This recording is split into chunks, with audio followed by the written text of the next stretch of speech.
This podcast is sponsored by nobody. Hey dudes, welcome to Splat from the Past, the only 80s themed horror sci-fi show where things can get totally radical. Now today I am so excited to kick off Christmas December. I will be talking to Brigitte Bako. Now Brigitte has never been in a Christmas movie, but she was in, oh my God, she was in some steamy late night erotica films, such as I Love a Man in Uniform, Shoe Diaries, which is where I first became aware of her. And she's been in some mainstream classics, New York Stories, the Martin Scorsese segment, One Good Cop with Michael Keaton, and Strange Days, celebrating its 30th anniversary. It's such a great sci fi movie and I can't wait to talk to her today. She's a naughty girl too. She had her own Sex in the City-esque TV series called G-Spot up in Canada, and she has a podcast currently called Lies My Vagina Told Me, which past guest Pamela DeBar was on there, and that's how I became aware of her podcast. And I was like, Brigitte Bako's got a naughty podcast. Oh my God, I got to check this out. And I fell in love with it right away. I look forward to a new episode every week.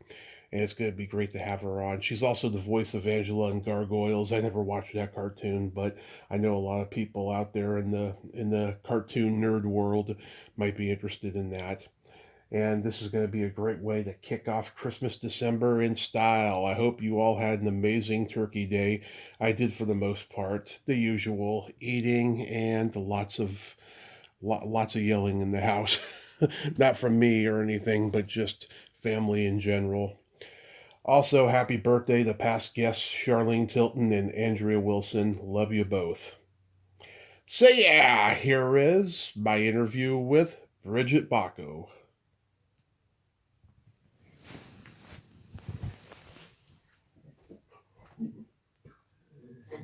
Hello, hello. Hey, Bridget, welcome to the show. How are you today? I'm fine. Thank you so much for having me. I'm so excited. How are you? I am so excited as well, and I can't tell you what a great honor this is. I've been a fan forever. Thanks so much for coming on today. Oh, my goodness. God bless you. Thank you so much. It's my pleasure. I am in the Southampton, New York, and it's fucking freezing. It's fucking freezing here in California as well. Is it? Oh, my Yeah, God. Okay. it's 47 right now. Oh, shit. 47 in California. I'm supposed to come home next week. Wow. Okay. That's cold. Yeah. So, going back in time, did you gravitate toward acting early on in your childhood? Yes. I mean, I gravitated, I remember taking, like, tubs at the age of 5 and 6 and interviewing my imaginary friends in the bathtub with the shampoo bottle. So maybe I was always gravitating for a life of interviews. I'm not sure, but I wanted to be a dancer. I was a dancer first, and then I wanted to be an actress. I never thought I wanted to be a writer. I had no idea that was coming. I can't spell. So why would I think this was a natural progression for anything? But yes, I was always a performer. Like I started dancing at the age of 5 and always did tap and ballet performances. So I liked being on stage, definitely. Yeah, so you trained with a ballet company? I trained with a ballet company in Montreal. I trained with a few, but I was a huffer. I was a tap dancer. I had Nice. too much rhythm for that ballet. So I was not a great ballet dancer. I was an okay ballet dancer, but I was a really good tap dancer and a good jazz dancer. And I brought that with me when I moved to New York. I moved to New York at 19, and I continued dancing.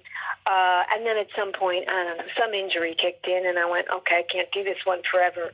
But I had done like one extra part when I was 17 years old for a Morgan Freeman movie.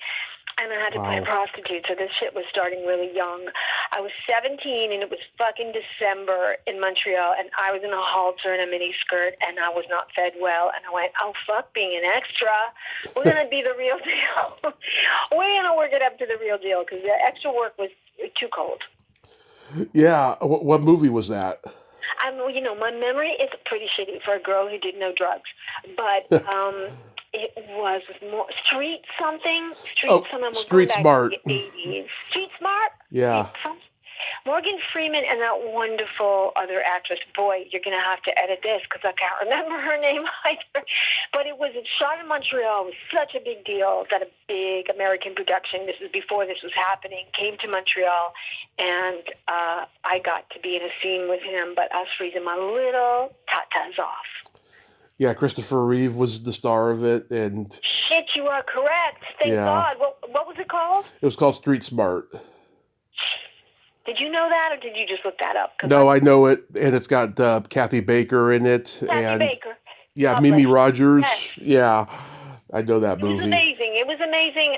But I do remember one thing, and I don't think they still do this. I hope they don't still do this. I remember because I was in a scene with them. I was at a table or something behind Kathy Bates, and when we broke for lunch, the actors went and had every gourmet thing you can imagine that Montreal had to offer. And I remember the extras had like Franken beans, and I'm like, this does not seem this did not seem correct.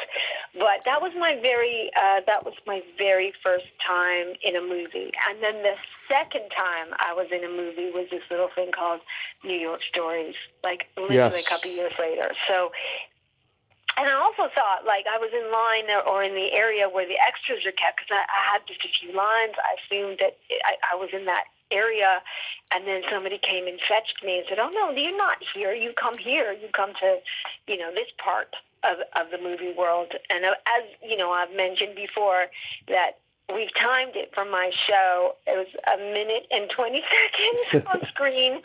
Started my entire career. Wow. Yeah, I mean, the power that guy has, that little Scorsese man. Yes. Oh yeah, we're going to talk about that, but yes. First, your parents are Holocaust survivors. Yes, they were both Holocaust survivors. Yeah. And I call them Holocaust survivors, if one can say such a thing, because it seemed to me, because I grew up with them, that whole generation, which are mostly gone. My parents are gone, and all my relatives mostly, because they had me late in life at the people that my peers were all like 60 when I was 40, and their parents had passed. And so I grew up with a lot of Holocaust survivors because it was actually easier for many of them to get into Canada than get to the United States. Canada took more in. That's how so many ended up in Montreal and in Toronto. So I grew up with this stock of people. And so many, of course, were completely fucking traumatized. And I'm not saying that my parents weren't. It manifested in certain ways, but they came out just living their lives to the fucking fullest. Yeah. They went out and they fucked the world, loved the world, ate up the world, lived all over the world, did things, and then came together. They met in Canada, not in Czechoslovakia, and had a family. But they lived. They made it a point to live passionately. They were not broken by it. Even though, my mom had heart condition and other things that I think surely came as a result of living through that kind of trauma. But they kind of showed me how it's done. Yeah. You get on and you live because it's a gift, because it could have been taken away. And so that is very much, there are books and books written on children of Holocaust survivors who are rather overachievers, because it's been drummed into us that we're alive and we're meant to do such great things on Earth and all that stuff. But I grew up with that history, so that when I see it sort of fucking repeating itself, I'm really, really astute on that part of the history of the world. So it gives me pause when I see that going on. But they came out and they lived, yes. Yeah. Did they constantly talk about it? Like they made it part of their identity or anything? Well, did they constantly talk about it? My father, his war stories, they did talk about it. And I wanted them to talk about it. And they didn't shy away, because I know some people's parents and grandparents would not talk about it. Yeah. Their stories it ran the gamut. My dad was in the underground in the partisan movement. He's honored at Yad Vashem. He was a true hero. We knew Schindler. He worked in the same circles. He saved thousands and thousands of people. And his stories were amazing, heroic stories. One of the greatest stories that he has that I produced a film that my friend wrote about it. He called it David and Goliath, because my dad's favorite story is how his life was saved. when he was running from the Gestapo by a German Shepherd, and that he always loved dogs, and he always said dogs are God. They truly are, because he believed his life was saved. He was being chased by the Gestapo. He was undercover. He spoke fluent German, and my father spoke 9 languages, my mother 13 languages, and he had infiltrated the Germans, and he got found out, and he was being chased by them, and he ran by a barn with a huge sign in German saying, "Beware of dog," and this ferocious German Shepherd was like, going to kill him, and my father just looked into the dog's eyes and put his finger up to his mouth to say, be quiet. And the dog got calm, let my father enter, let him go behind him in the barn. And when the Gestapo came 3 minutes later, the dog went ballistic. Wow. And apparently the only reason that they didn't shoot the dog is because the German Shepherd was the national dog of the Nazi Party. You could not shoot a German Shepherd. Had it been any other dog, they probably would have. And so my father stayed in that barn or shed or whatever it was for days and days hiding. And the farmer who owned it, he was a Slovak but married to a German. And he came out, he fed my father, brought him food, and I think when it was time and safe, helped him escape. And as the lore goes, the story goes, like after the war, my father becomes this major, highly decorated, and they've rounded up all the German supporters, and he sees this man in the lineup to go to jail, and in return saves his life. Wow. And I believe they stayed in contact until the man's death. Like, they stayed friends after the war. My father was always sending money back to Europe and things back to Europe, and he ironically lost his entire family, except for one sister. He lost 13 brothers. Wow. And yet saved so many. So it was this sort of amazing thing. And he always watched war footage, which I can't watch to this day. Like, he would watch the old documentary war footages. And I used to wonder, are you looking for your brothers? Like, are you looking to see in these camps if you can see your father or your brothers? And he said, no, I've always been looking for the dog. Is that crazy? God. Yeah. My grandfather spent 9 months at a concentration camp, and when he came out, he was a lot thinner than he had been when he first went in. And it stayed with him for the rest of his life. He was a gambling addict. Oh my God! From where was your family from? That side of the family is my dad's side. They're from Chicago. Chicago, but where in Europe? Where was he? Somewhere in I think Hamburg or something like that. Germany. Wow. Yeah. Yeah, and you know what? Honestly, like, here's the thing. Most people, everyone came out traumatized. I don't know where my father put it, because he was the most positive, happy, always smiling, always a gentleman, always impeccably dressed, always. He was just such a, like, I kind of realize now, like, wow, how the fuck did he do it? Because, I mean, what he saw is probably unbelievable. My mother also, gorgeous, glamorous, lived all over the world, lived in Capri, lived in Cuba, did this, did that, did the other, had a million fancy love affairs before my father. But my mother would fall into a depression every February. Wow. Like, we're in Canada, so it's fucking cold and gray, but she would get into, I would say I would lose my mother in February. She would get into bed, and she was inconsolable for the month of February. And it took her something like 25 fucking years to realize, oh, I saw my father shot in the snow by the Gestapo. They rounded up all the men in town. Her father was one of them, and she watched them gun them down.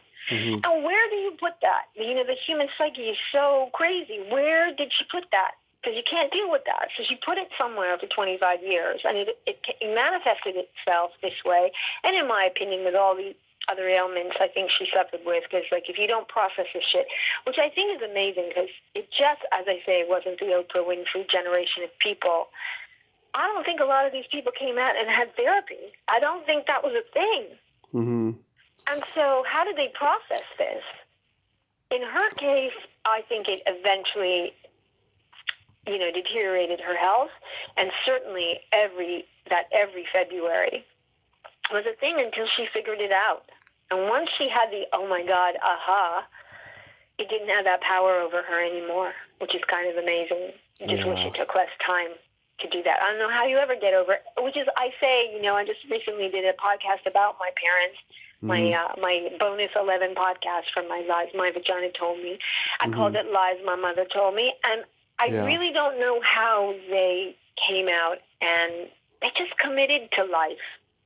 They committed to life, and the dinner parties they used to throw, and all these Holocaust, and all their German friends. They had friends from Germany.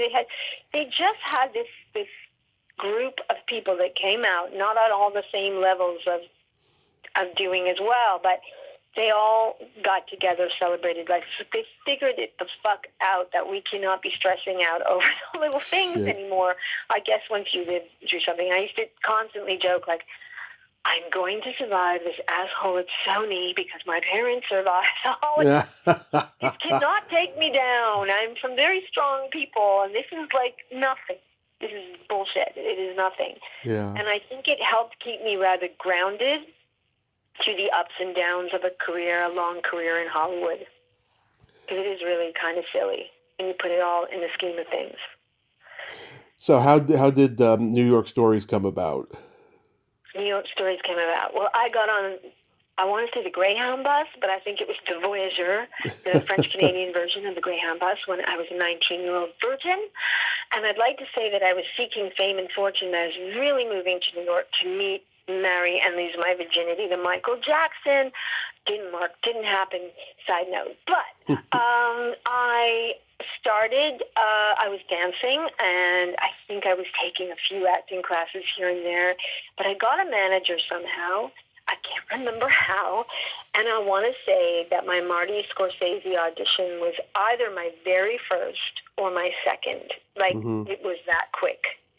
And I got this audition, and I talk about this on my podcast. I got this audition. I went in to meet Marty Scorsese.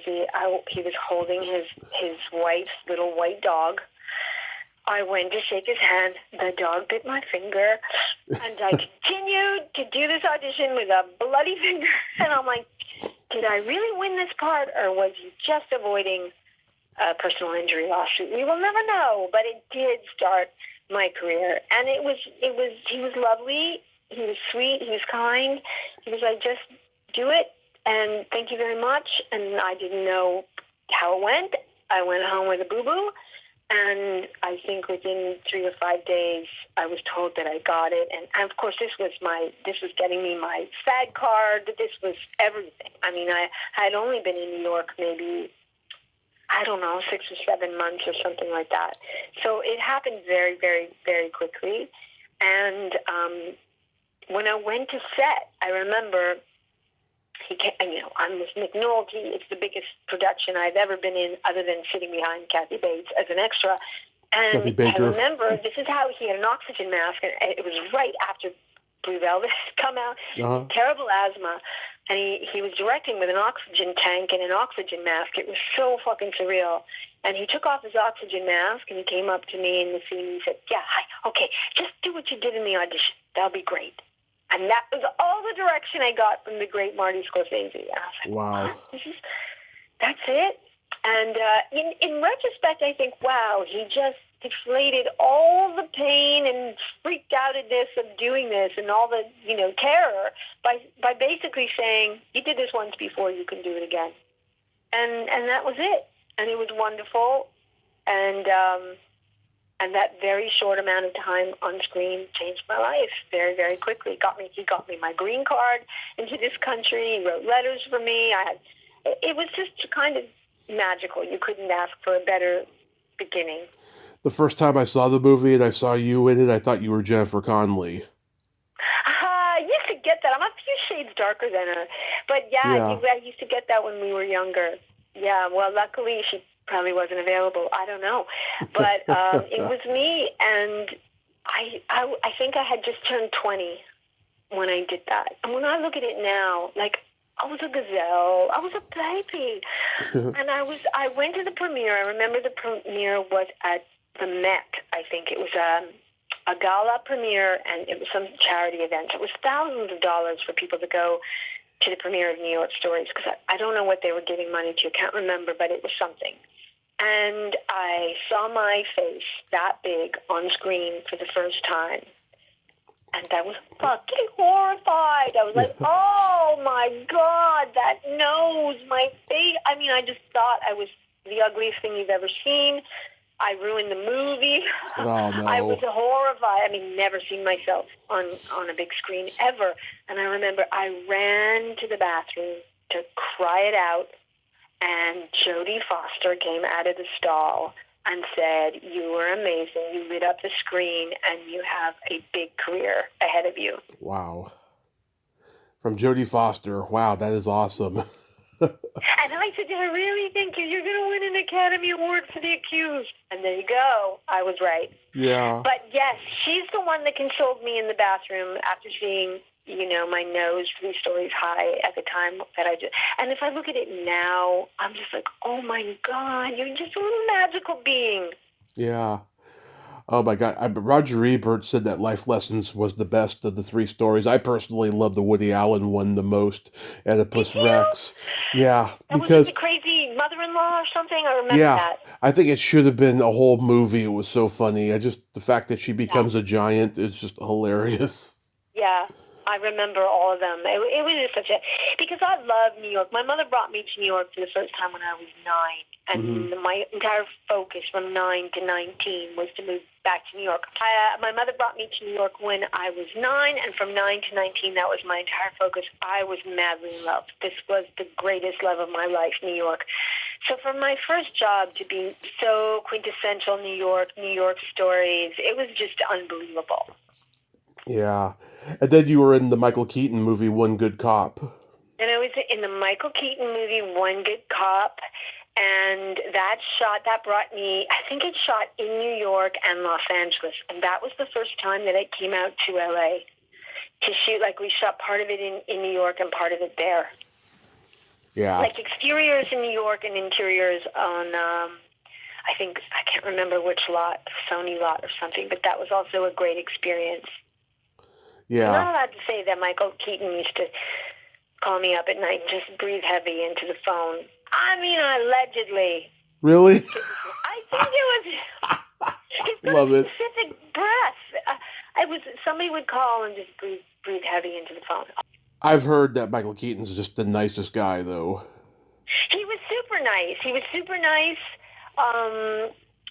was Anthony LaPaglia. I think it was in that as well. Benjamin Bratt. Rene Russo. Yeah, Rene Russo. Rene Russo. I had no scenes with the wonderful Rene Russo. I had scenes with an actor, God, who you know better than me, David somebody. He was like my husband. He was on Crank or something. Let me look that up. Thank you so much. He was on Crank or something. Yeah. I decided to try it for real. Oh, yeah, we all have. Method. David Barry Gray.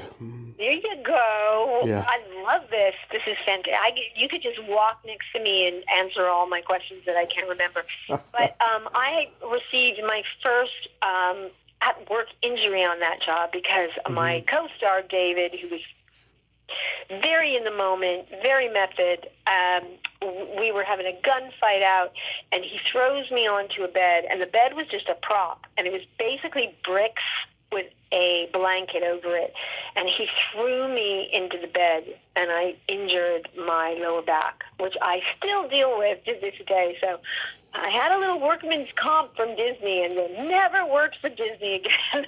Wow. No, I did. I did a couple of cartoons for them, but yeah, so I got injured on that movie, but I loved it. It was amazing, and that was my introduction to Los Angeles because I tended to just be a New York actress. I never was like, Hollywood, I want to go to Hollywood. Now, being the good Canadian that I am, fuck that shit. I like a first snowfall, and then I'm out. I'm out till May, and I'm in my house in the Hollywood Hills because I'm a wimp. I cannot do cold. The first time I can remember seeing you was in Red Shoe Diaries. I used to watch Showtime late at night when my parents were asleep, and I remember watching naughty movies like this, What was David Duchovny like to work with? He was my savior. David Duchovny is one of the funniest, kindest, loveliest human beings. He's still my friend to this day. He was my protector on that show. I was 23. He was 28. And truthfully, Reggie Diaries was my first lead. So how Reggie Diaries came to be was I auditioned for Wild Orchid, Mickey Rourke. Oh, yeah. And Zalman King was the director, and he was going to offer me the part, and I just had to come in and meet Mickey Rourke and do like a chemistry test. And I went in, I walked into the room, and apparently Mickey Rourke was sitting by the door. I didn't see him. When I came in, he slapped my ass so fucking hard, he left a welt. Oh, God. And with tears in my eyes, I was in shock. I just looked at Zalman and said, I'm not doing this movie. And he said that he always wanted to work with me, and that as soon as something came up, he was going to find something for me. And so I want to say it was an offer, and I was not their first choice. I believe that Sharon Stone was their first choice, but she had already kind of made it and gotten too busy and too big. And they offered me Reggie Diaries. And I have to say, on my 23-year-old shoulders, it was a lot. It was an intense part, a sexualized part, but also all this emotional stuff going on, true love. It was a lot to handle. And a lot of nudity, and I was okay with some nudity, but not other nudity, and I had a body double. And I mean, it was a very complicated sort of thing. And it was, and Zalman, who has passed, I've been public about this before, because he was actually a wonderful person and married to a wonderful woman with 2 wonderful daughters and a pussycat off set. But on set, fucking tough. And, you know, would bring me to tears or try to bring me to tears. I think it's what he thought he had to do to get a certain performance out of me or people. It was a completely Jekyll Hyde thing. So it was a high-intensity thing. But David would, like, grab me after the shoot or in between and make me laugh, help me get through it. And I never forget him for that. I just adore him because he's just such a smart, funny guy, but he was able to, like, it's so intense for me because I wanted to do a good job. It was my first lead. It meant so much. And he just kind of took the piss out of it for me and realized, like, he is not all that important. We're going to be fine. And he stood up for me because Zalman loved him. Zalman didn't treat the guys that way. I seemed to be the one getting that treatment. So it was a bit tough, you know? Yeah. When it came out, I mean, I think I've been told that, like, it is a cult film at this point, which is amazing because I've been in a few cult films. That's bucket list. But I hear, like, I wondered how women were going to take to this film because I thought it was geared toward men, but women tell me that this film is so loved by them. So I think that's pretty cool. Oh, yeah. I mean, you're walking around with the eye patch, and that one lady's like, I hope you hit that son of a bitch, you know? Yeah, we have these moments of, you know, do I think I would have, you know, killed myself over a guy? I don't know about that. But she was troubled. And I was troubled in the making of it. And I was so attracted to Billy Wirth. He was so good looking. I was like, why aren't you the lead actress? You're so beautiful. I couldn't really look at him. So it wasn't a lot of acting. But when I was with David, I mean, it was like a tickle fest. He just made me laugh, and he just got me through some of the toughest parts. And a lot, you know, I had love scenes with both. Obviously, when you get to do it with a friend, it's much easier.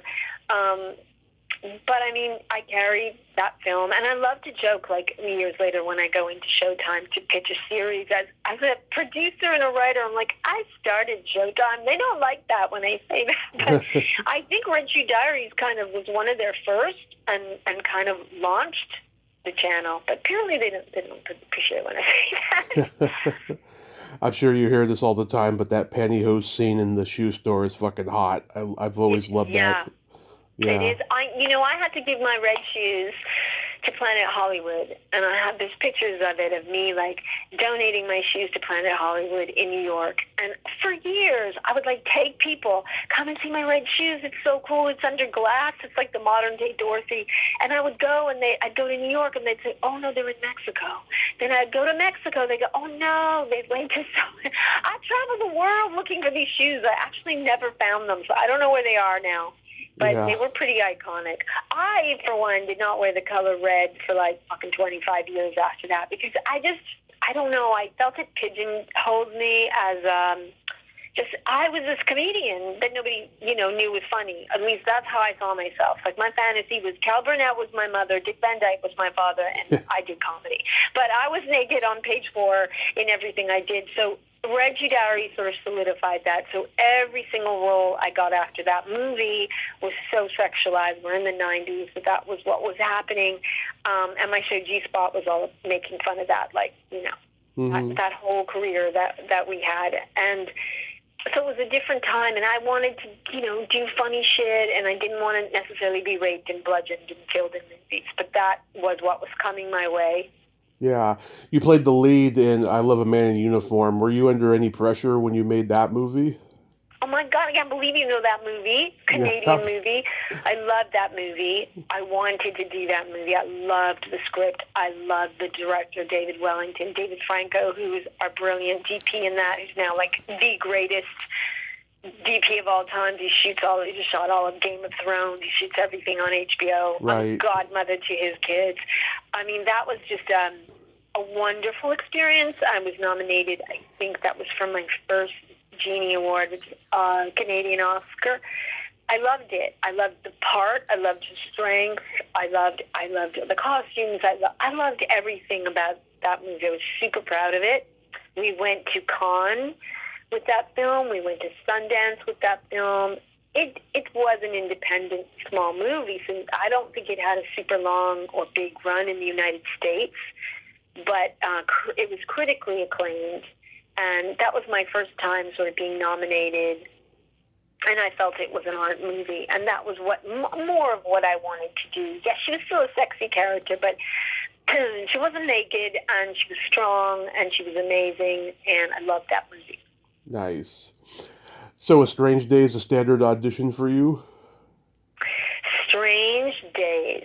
There was a buzz about Strange Days. There was a buzz about Strange Days, and I worked it. I worked my agents. I begged them to get me this audition. They thought I was too big for the part of Iris. They thought, I already lead in movies. You shouldn't go and do this little supporting role.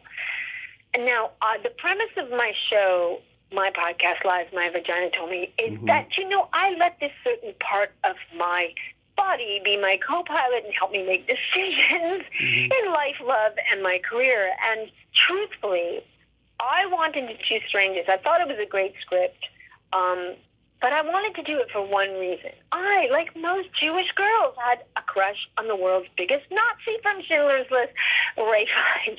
I was picking my roles by who the fuck did I have a crush on and who did I want to work alongside. And he was the hottest thing in the world coming off of Schindler's List. And I think this script was top secret. I don't fucking know how I did it, but I have a very powerful witchy ways, and I got the script. So I got the script, and I got all the backstory and everything. That I had an advantage. I don't know how I got the script, because it was like you had to give blood and a kishka and a kidney to get the script. You were not allowed to read the whole script. You just got your part to audition with. And I remember when I went in, Catherine Bigelow was like, wow, it's like you fucking know this woman. I'm like, yeah, well, because I've been illegally reading the script. So I worked on that one. I wanted it. It was one of those things I went for. I was fucking prepared, and I didn't give a shit I was getting this part. Yeah. And I was over the moon.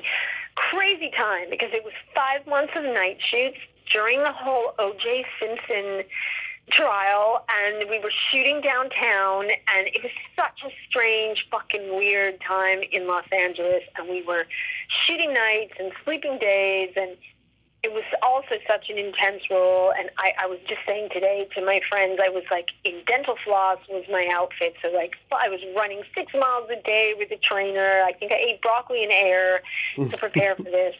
It was an intense experience.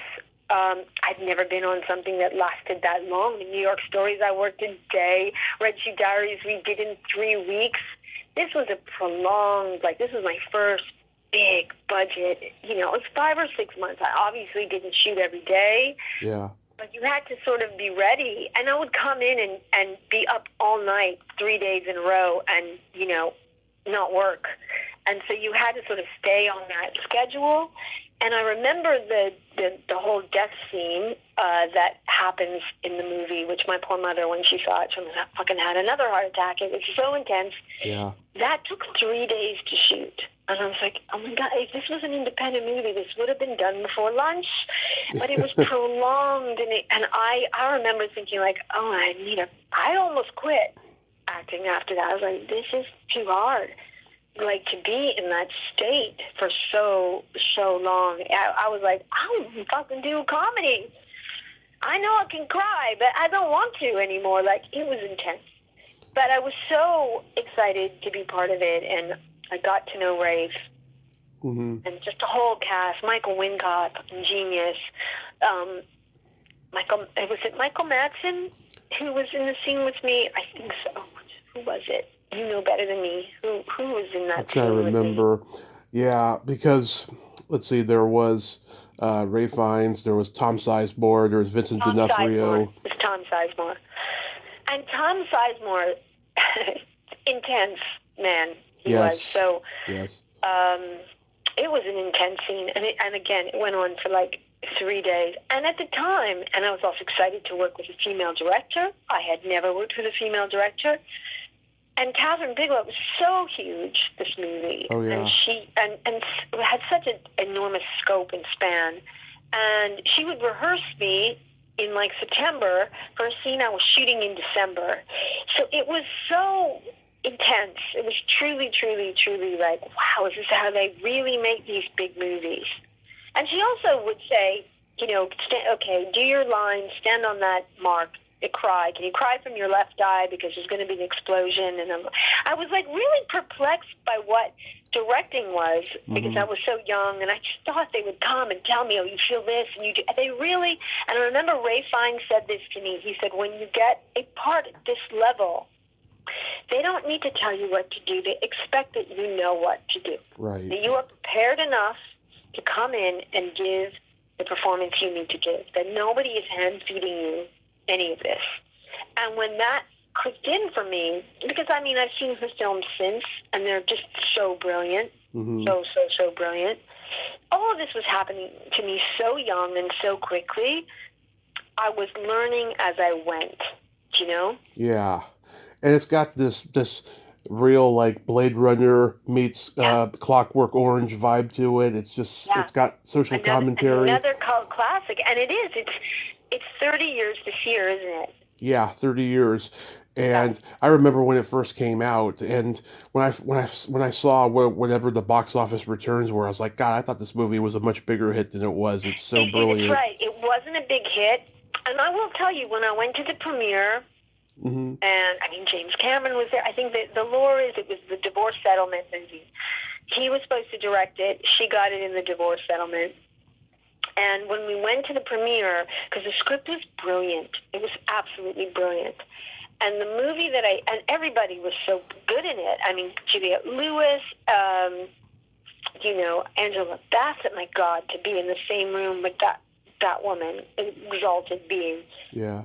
I remember thinking, like, wow, why isn't it better than, it's not as good as the script was, and for some reason it didn't work. I think in its longevity, it's become a cult classic that people go to.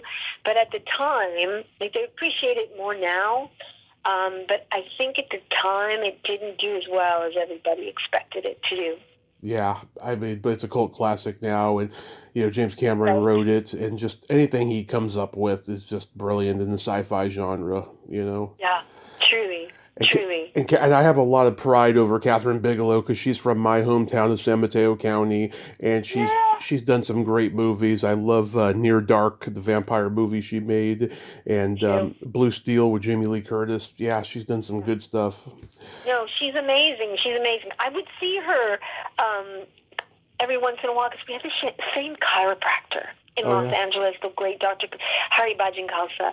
And I would see her and say hello to her and thank her. And she's like 6'1" or something. She's such a gorgeous woman. And she's just incredible. She's just incredible. And I didn't realize at the time, I just didn't realize. I was so overwhelmed. And I, was trying to date Ray Fiennes. Yeah. My priorities were a little bit messed up. Did you get to? Did you get to go out with him? I didn't because I had met my boyfriend right before filming, so I'm a very loyal girl. But I did have I remember I was in his trailer one night and he was he was very sweet, very friendly, very, very incredibly supportive, telling me how wonderful my work is, how great I'm doing. He was just wonderful. And I remember he was getting ready, he was leaving because he was going to have dinner at Barbara Streisand's house. And I'm like, I am not the only Jewish girl that fell in love with this Nazi Russian. I mean, he was sort of the biggest star in the world at the moment. Yeah. Totally down to earth, totally wonderful, totally giving in scenes.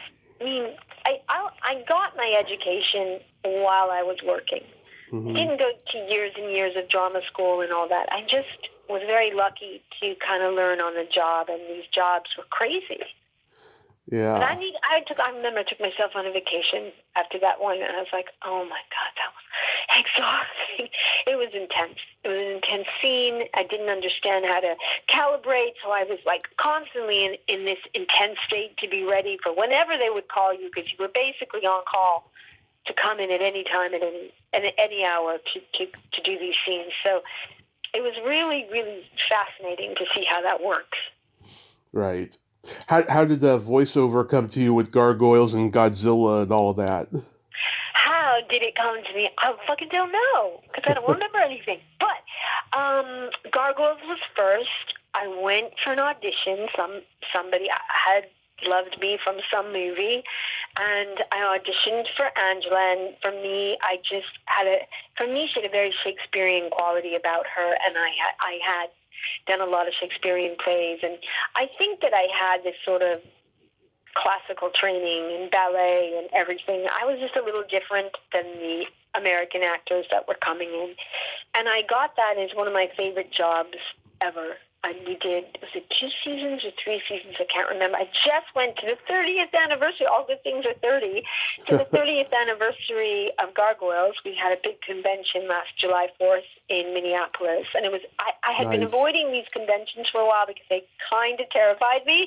People dressed as gargoyles were like, on episode 272, and you and Goliath. And I'm like, what? How do they know this? Yeah. But it was really amazing, and the fan base is amazing, and they've been teasing us for 20-something years that there is going to be a remake or a part 2 or a 2.0, and I would do anything for Greg Weisman. I would do anything for Jamie, our director. I love Keith David. I mean, the beauty of going to one of these big cons was to reconnect with absolutely everybody. And it just, again, I would come in and grunt and, say a couple of lines, and I was surrounded by my idols. I was surrounded by Ed Asner. Oh. And just the people that came in, and to have Keith David as my papa. It was just amazing. And he's still amazing, and the cast is still amazing. And, I said, I don't know, I haven't done many of these. I was very busy when all these cons were happening, but there's supposed to be one in New Zealand, and I'm like, sign me up. Sign Mama up. I'm even going to rewatch the show, so I technically know what I'm talking about. But I loved it, and that led to Godzilla. She was French. She was Monique, and she wanted Godzilla to be destroyed, so my wonderful French immersion came in handy. And I remember they drew me. I think they drew me in Korea. And they drew her flat-chested, and I was like, is this the voice of a flat-chested character? I was like, go back to Korea and give me some boobies. And they did. I love Then it. I did a couple of animes, 3x3 Eyes. I loved the voiceover world. I loved it. I believe it then started to change a bit and wasn't what it was. And I got busy with my show, and I kind of fell out of that world a bit. But I loved it. I often was traveling for work, so I would do my sessions sometimes in New York. They would tape me. But when you could actually be in the circle with this ring of incredible, iconic actors that you got to play with, it was amazing. Right. So G-Spot, I mean, this was kind of like your Sex in the City in a lot of ways, right? But absolutely, it was absolutely my Sex in the City, and I was inspired by Sex in the City. I was inspired by a career of having to get naked on page 2, 3, 4, and 6. She's an astronaut? Well, she's a naked astronaut. No, she's a brain surgeon? Well, but first she's naked. So it was inspired by my experience of being a young starlet. And I used to say I was 22 for 8 years, like I was this young starlet forever in Hollywood. And I wanted to sort of take the piss out of it. But what happened, how I started writing G-Spot, I was on a show, an HBO show called Mind of the Married Man, which was written by Mike Binder. Oh, yeah, a genius. I was one of the wives. I loved the script. HBO was the pinnacle. And I played Bianca. And I was the wife that was cheated on. And so I was in this comedy, but I was constantly in tears. Mm-hmm. And I used to say I'm going to call my career coming and crying, because I'm either coming or I'm crying, and there's got to be something in between this shit. So I had great hair, but I had no comedy on a comedy. Like, I barely had a funny line. And it was while I was doing that show, I was like, I think I can write something for myself. Like, I wrote pretty good term papers. So, I've read a million scripts. And I sort of sat down and I wrote, I guess, the first one, the pilot, and I would send it to my friend George Saber, who's a director and worked in marketing for film. And he would read it and he would say, well, this was a fluke, because the structure's perfect and it's great and you've never done this before. Probably a fluke, write another one. And then I'd write the next one, and he'd say, this is also probably a fluke. It's kind of too good to be your second script ever. So I ended up writing 5 spec scripts, because he kept saying, try another, which is not really the way you're supposed to sort of write one and then sit in writing room with everybody. But I wrote the entire first season by myself. And we did, so I'd written 5, and then I had 3 to finish, because we did 8. And G-Spot changed my life, because it made me a writer, and it made me a producer, and it made me the boss. And I realized, damn, I'm fucking good at being a boss, and I could tell the boys to get naked, and I could write funny shit for myself, and it was revolutionary. It was like, oh, wait a second. You don't have to wait for someone to give you the job, or the agent to try to get you the job. You can actually create the job for yourself. And it changed my whole life. It changed my perspective about everything, like being on the other side of casting. You never know as an actor. You go in, you're amazing, you don't get it. And I'm like, on the other side of casting, you realize, like, you've been living with that character for 2 years. Somebody walks in, you know it's them. Somebody walks in, you know it's just not them. Somebody sometimes walks in and changes your mind. But it took sort of all the pressure off. Like, it really has nothing to do with your performance. Like, it really is, do you fit into this thing that's been, because the actors are the last to show up. Somebody has been living with this for years and years. And so it was really, like, fascinating. It was also where I realized that my favorite part of production was the writing of it and the editing. Like, most people, really? You don't love performing? I do love performing. And I do love the fucking clothes, but I don't love getting up at 5 o'clock in the morning and being on a diet and all the other shit that goes along with having to be so, fantastic on screen. And I didn't know that was the part I loved, but the freedom of the writing, and then the editing room is just the rewriting room. It's where you can fix things, make it better. You can change the whole show with a great editor. And to this day, I mean, I don't know how to physically use the machines, but I am an editor. Like even when we cut our shows because we have our shows on Spotify and Apple and everywhere you can hear podcasts, but we also do the YouTube version. Because why would I waste this beauty, right? How much longer do I have left? I'm keeping it together as best as I can. I'm like, we're going to show everybody. And we edit those, and, comedy editing is a very different thing than editing for something else. And I was very lucky to sit at the foot of a great comedy editor, and he taught me about timing and where to cut and how to cut and where do you let a joke sit.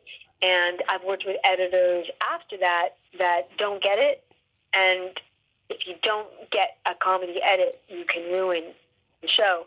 So it was such an education. It was boot camp.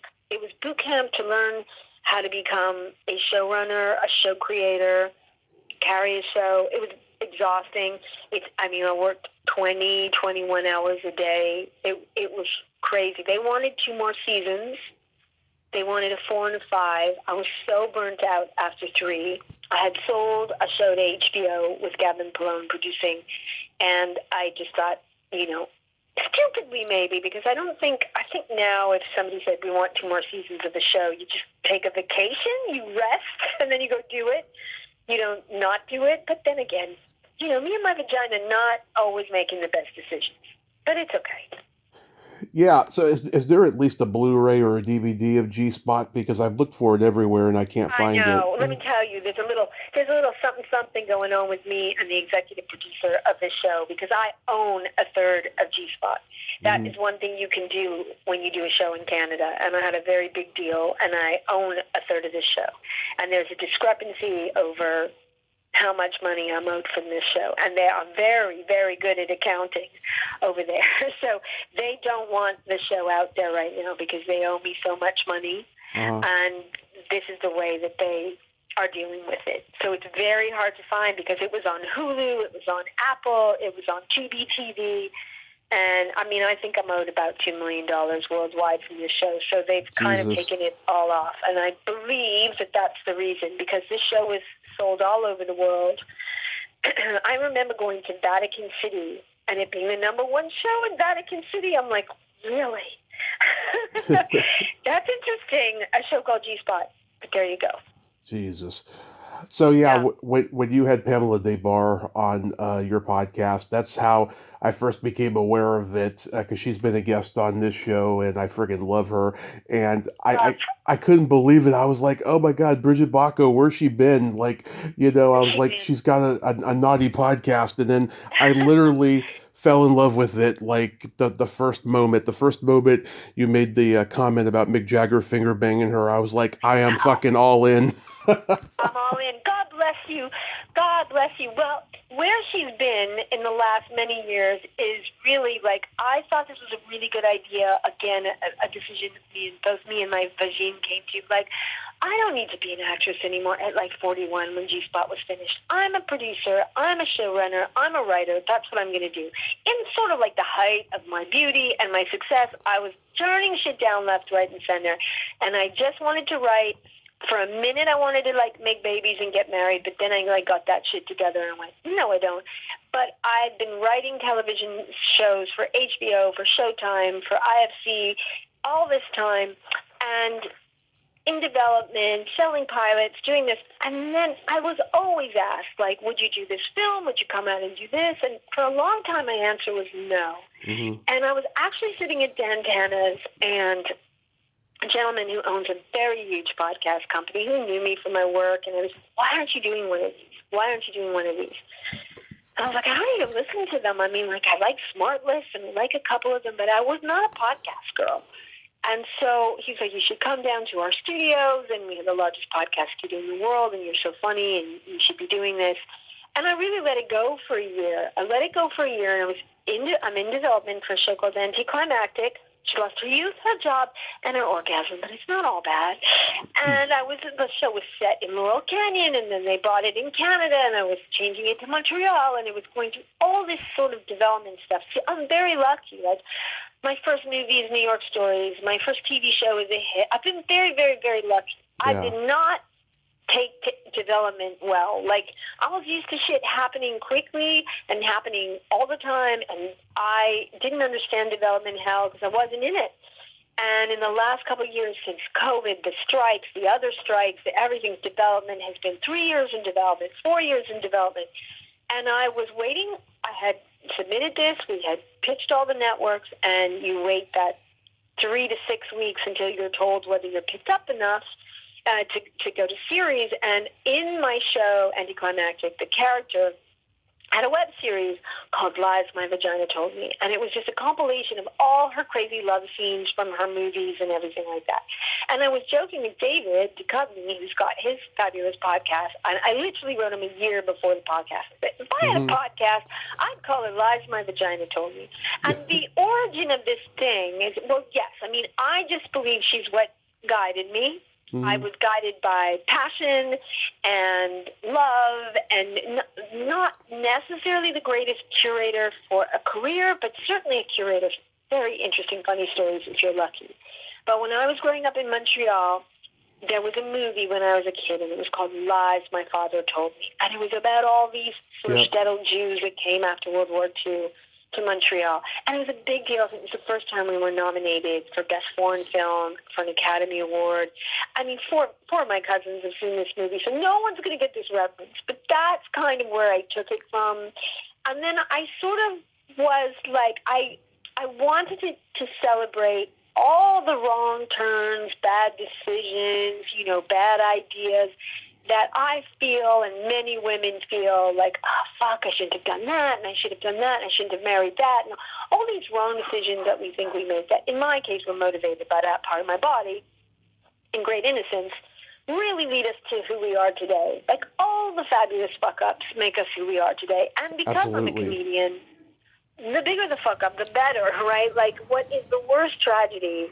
If you're lucky and you have a sick little fucking brain, you can turn it into something super funny. And I wanted to celebrate that. I didn't want to do a show. It's people have said it's like a Call Her Daddy for women over 50, but I didn't want to do a show about menopause because it's really a self-empowering show. Yeah. Because I don't think there are any mistakes. And I think every wrong turn brought you exactly where you were supposed to be. And, I didn't lead with my brain. I don't even know if I led with my heart, but I led with her. And she got us into some crazy, fucking amazing situations. And also because I know Miss Pamela, because, I've known her since I'm a minute old, since I'm 22 or 23, because I was dating her ex-husband, Michael DeBar, who's also on the show. Mm-hmm. But I take Pamela DeBar's memoir writing class for women called Let It Bleed. Oh, yeah. Because I've been wanting to write this funny memoir probably for 5 years. So this podcast, really, when I decided to do it, is my memoir in podcast form. Like, let me fucking try out these stories. Let me see if it's resonating with people. And all I can say is, wow, it's resonating with people. Because I'm not censored. I'm not censored when I'm writing. I it's just not who I am. I don't really have any shame about anything. And I think, people are kind of digging the freedom. I'm certainly digging it. I do sex positivity episodes during the month of May, and I have porn. Oh, that's my birthday month. That's nice. Yeah, because it's National Masturbation Month, and yeah. Did not know that. Yeah, San Francisco declared it after the Surgeon General Joycelyn Elders was fired during the Clinton administration. And so, I talk to porn stars, sex educators, and very open-minded mainstream actresses that I'm friends with. And we let our freak flags fly, I'll tell you. And yeah, I know a lot of actresses who have podcasts, and so many of them are afraid to go where you go with yours because I'm sure they got fucking representation telling them what to say, and it's just so disingenuous and fucking annoying. You know what? Thank you for saying that because I'll tell you something. Yeah. I decided in that year that this guy was pursuing me to go to the biggest podcast company. I asked around at my friends that I knew that did this, and everyone said, it's so hard, it's a lot of work, but if you can do it independently, do it independently. Yes. Because this is my book, this is my one-woman show, fuck, this might be my line of Spanx.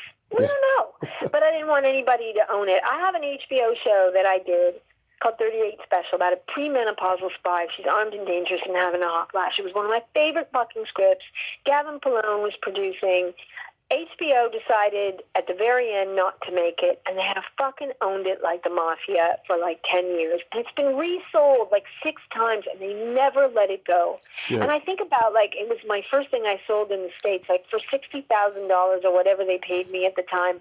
I can't get my own work back because they own the IP.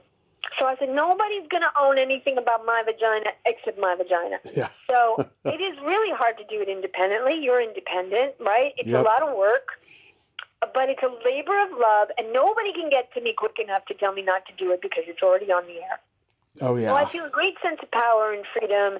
And I've had some people not want to come on the show because of the title. Right. The title's too provocative to them. But, I mean, to me, it's all the power we pull from this vagine that make us who the fuck we are today. Like, it is a self-empowerment show from beginning to end. And getting finger banged by Mick Jagger in a great fucking dress at the Roxy is utterly brilliant, utterly powerful, and utterly should be celebrated. I fucking agree. She's just an amazing human being. She's one of the kindest, most spiritual, most loving, a woman's woman. I love this woman. She is, I think, performing today in London, a sold-out one-woman fucking show that she does at the age of 77. You should all be so lucky. She's incredible. Yes, she's awesome. I noticed you had Mia Sara on. I was not surprised because Sloane in Ferris Bueller's Day Off didn't mind that Cameron watched her undressed. I mean, she's got to be that girl in real life if she's okay saying that, and she commits to it so well. You know. Well, she's a married mama of 2 kids, and she's, came out of semi-retirement. She hadn't worked in a couple of years with raising her last daughter, and so she came out of retirement to do this film, Life of Chuck, which she loved so much.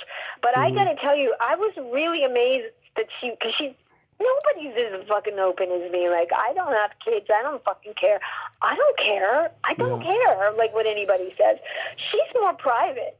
And she's was a big star, and she's more private. But I said, Mia, I cannot believe you went to the places you went. She said, well, I understood the assignment. And she did. She's the one that told me to do it. She's like, you're so fucking funny. You should be doing this. You should be doing this. And I'm like, I don't know how to do this. Yeah. I still don't know how to do this. I'm just doing it.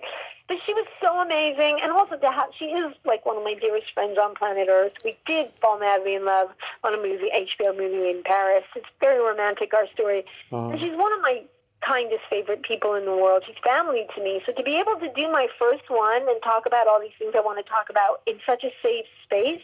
And, I took a little break for Thanksgiving, and we're starting up next week to do some more. And everyone's like, you're going to have to interview people you don't know. I'm like, really? I guess so. I've been really lucky to interview people that I love, and people that love me back, and people that trust me and feel safe with me. Because I've studied this, because I didn't watch Call Her Daddy, and I've studied how her rise was, and it's really impressive what she's done. She is a fucking great interviewer, and she doesn't let people off. Like, I'm still learning, like, not everybody wants to go there, and I'm very respectful if they don't. And my producer's like, you got to get them to go there. I'm like, okay, I'm working on that.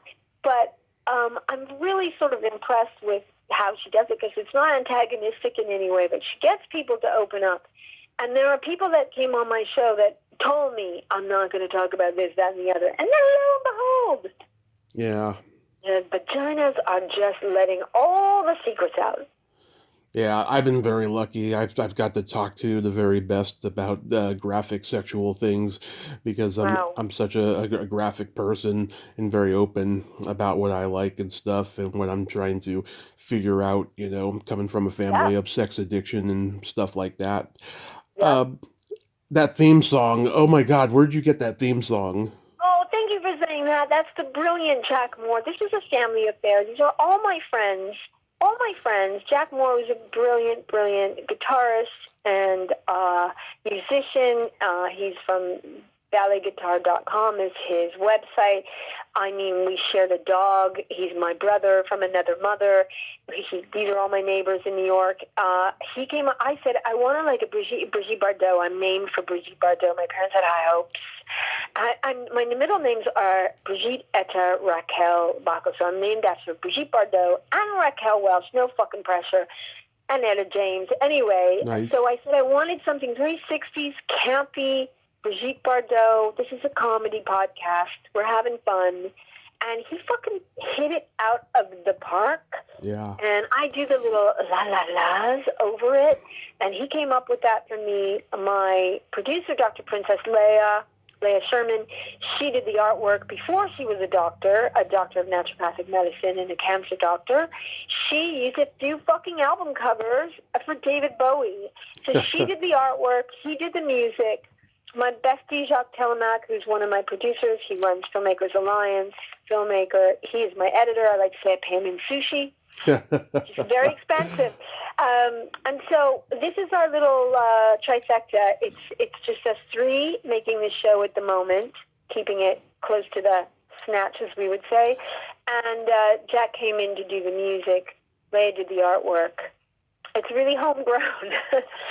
Really homegrown. Yeah, it's awesome. Real quick, we gotta play my secret silly game. This is a series of silly slumber party questions. It's no win or lose, just pure fun. And how the game works is I ask you the question, you answer it, and then you ask me the exact same question and I answer it. And feel free to comment on the answers because they might be funny. Okay, hold on a sec. I'm ready. Okay, Bridget, are you ticklish? I'm so fucking ticklish. Hey, are you ticklish? Oh yes. If you tickle me without warning though, I might hit you in the groin, but I get very squirmy when I'm tickled. Yeah. It can be too intense. I'm super ticklish. Can't even get a pedicure. Too fucking ticklish. Is your belly button an innie or an outie? My belly button is an innie, and I'm very proud of it. What is your belly button? It is an innie. It's very deep. I call it the bottomless pit. I love that. Okay. What do you pull out things like lamps and things like the Mary Poppins bag? Keep that shit intact. Just lint, I used to Lint, yeah. I used to put sauce and dip French fries in it, Oh my God, you got a real. I like innies. Yeah. And I remember seeing a picture of Michael Jackson when he was young in a bathing suit. He had an Audi. Yeah. He had a really pronounced Audi, but I would have given it up for that. Oh, he had an Audi in adulthood in that video for "You Are Not Alone." You can still see it, Yep, he was an Audi. Can they decide at birth? Can you say the mother give my kid an innie or an Audi, or is it in the doctor's discretion, or are you just born that way? Because it's how they cut the umbilical cord, right? Yeah, I think it's the doctor's fault generally, and then I think some people get hernias as they get older, and that is part of the reason. Yeah, it depends on the person, really. And I think some people can get correction surgery. Wow. Crazy. Okay. What color are your toenails painted? Hi. They are painted. They're not usually painted in the winter because I tried to give them a little break. But I went to Italy with my best friend, and they were looking scary. So they are ballet slipper. Light pink. Nice. And what are yours painted, young man? Right now they are brown with a clear coat, but by sometime midweek they will be red, green, and white for Christmas. God bless you. A nice Jewish boy. I thought you were going to say dark blue, so I'm not that psychic. Okay. I'm not Jewish, but I've been called an honorary mensch by a lot of Jewish people, so thank you. Did you say you have your grandfather who was in the Holocaust, he was not Jewish? Oh, no. He was Croatian and Catholic. He was in the war. He fought in the war, and he was captured by the enemy. Wow. Okay. Continue. What is your guilty pleasure? Italy. Oh. Travel. But I keep going back there again and again and again and again in this tiny little fucking country that I've been going for also 30 years. And I know I should go to Spain. I should go somewhere else, but it is my guilty pleasure. Love it. And French fries. Can they both be one and the same? Oh, yeah. You can have more than one. Yeah. And you, young man, am I even prepared? What on earth could this be? Eating pizza and watching a raunchy sex comedy movie. Oh, God bless you. What's better than that?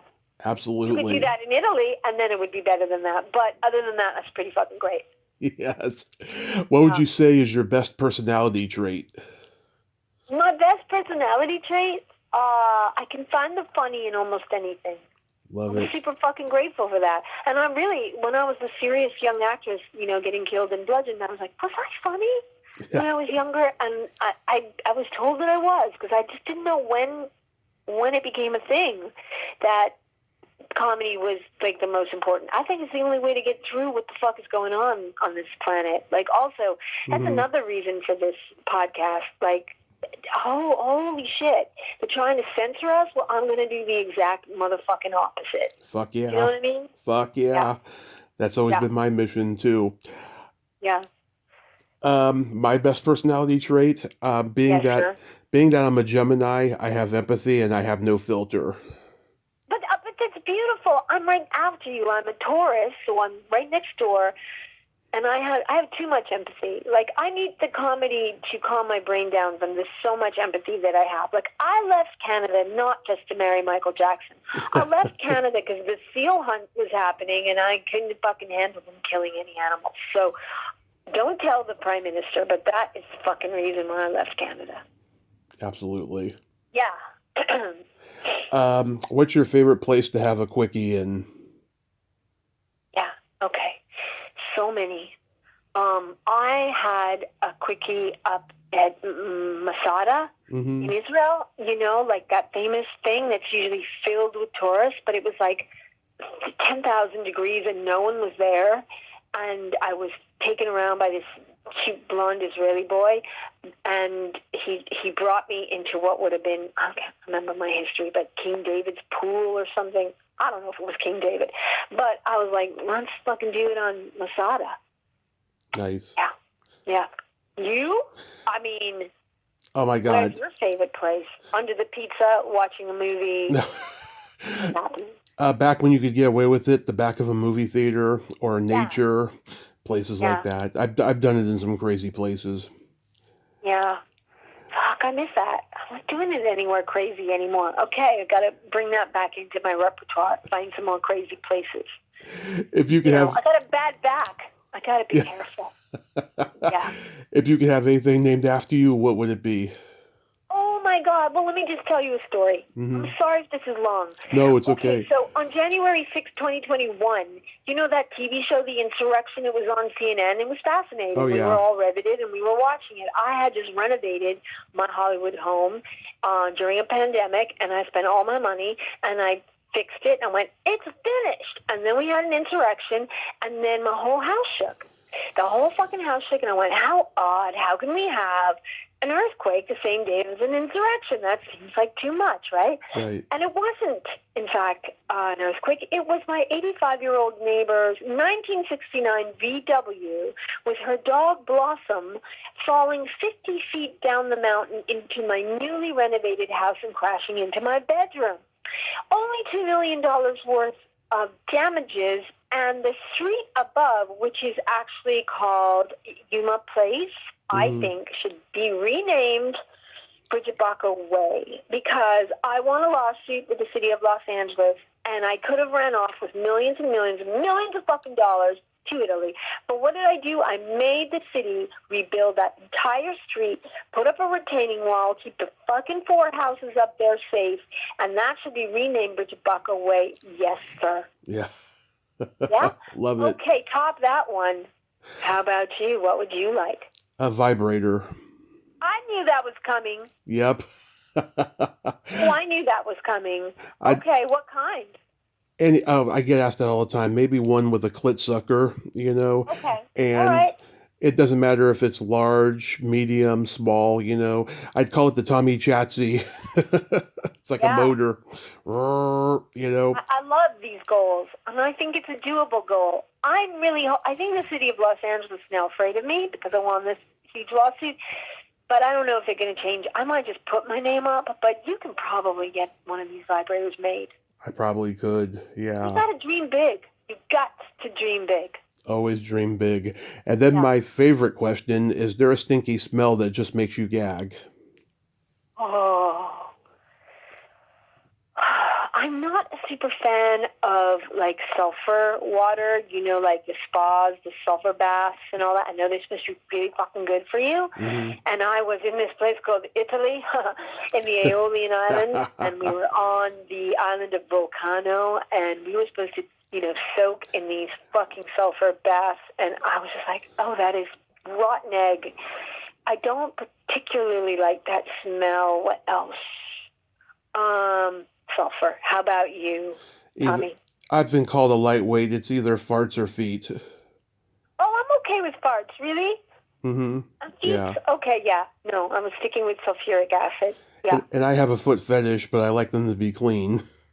Okay, that's fair enough. Now, I when I should be writing late at night, Mm-hmm. I'm usually just Googling myself and stuff. And I found like I'm hugely featured on this wiki feet. Oh, I yes. have good feet. Probably wasn't a good enough dancer, which is why my feet are so beautiful. But I've got great feet. Yes, and you do. I didn't know how I came across it, but there's tons of pictures of my feet on WikiFeet, and I don't know how to monetize that. But once you figure it out, you let me know. Because I got to pay my editor and sushi. I got to tell you, I get offended when I see like personal feet pictures from Instagram on a celebrity's page. I just think that's so rude and so intrusive. I mean, yeah, red carpets, movie screenshots, that's a given. But come on, leave their personal lives alone, I agree. I'll tell you one thing. I was on a plane once with the Jean-Claude Van Damme. Mm-hmm. We were in the first class. We were coming back from Toronto back to L.A. He was sitting with his wife. And he was we were both in the first row. And so there's like a wall up there. And he took off his socks and just put his swollen, red, stinky feet up on the wall in first class for everyone to whiff. And I couldn't fucking believe. I was like, oh, no. That's funny. I think was fucking putting toenail polish on. They were weird feet people. It was so inappropriate. Hey, I put toenail polish on. Not on a plane for everybody else to smell it. Oh, God. No, so right there in first class. It's like they own the thing. He was giving himself a pedicure on the plane? The wife was giving herself a pedicure, and he was just resting really throbbing, red, swollen feet. Oh, my God. That is not right. Usually when I talk about red, swollen, it's an actor's balls I worked with. But in this case, it was Jean-Claude Van Damme's feet. I cannot speak to the rest of him. Me, I can, but I don't. I have a couple jokes for you. What do you call a boy that doesn't masturbate? A woman in menopause. A liar. Better. Go for it. What happens to your asshole when you have an orgasm? I'm not sure. What? He's out drinking with the boys. I actually love that one. I fucking love that one. That is awesome. Okay. Thank you. 3 comedies in threes. Okay. You know the difference between a G-spot and a golf ball? You can find the golf ball? A man rather spend 20 minutes looking for the golf ball. Bum. Yep. Yep. I used to say I come up with my own marketing as well. So when they were saying, well, what is the advertising for G-Spot? Mm-hmm. And I said, it's a new show that's hard to put your finger on. Thank you. Love it. Ladies and gentlemen. Love it. Love it. Brigitte, thank you so much for coming on today. I just adore you, and I'm so looking forward to hearing more episodes of Lies My Vagina Told Me. And God bless you. Thank you for having me. Thank you for watching my podcast. Thank you, everybody who's been watching this podcast. We've been winning all these, #1 podcasts of the week and the month, and I really don't know what I'm doing, so I'm just going to keep doing it. I took off a minute. And I start up this week with 2 podcasts in New York, shot one in Italy. I'm going back to L.A. I'm having so much fun with it, and I love your show. It's so great. Thank you so much. Thank you, Brigitte. You have a Merry Christmas, Happy New Year, and be safe. Be safe, be healthy, keep that belly button clean, and uncensor away. Have a great day. Thank you so much. You too. Bye-bye. Bye-bye. Well, there you have it. Brigitte Bako, ain't she a sweetheart? Oh my fucking god, I love her. She is so awesome, and I'm so glad that we could have that talk today. She is just a ball of energy. Go check out her podcast, Lies My Vagina Told Me, available on YouTube and Spotify and all the outlets. And if you're not easily offended, don't listen. But if you're a freak like we are, take a listen. Well, until next time, this is Tommy Throwback Kovac saying there's no shame in living in the past because the present sucks. Later, dudes!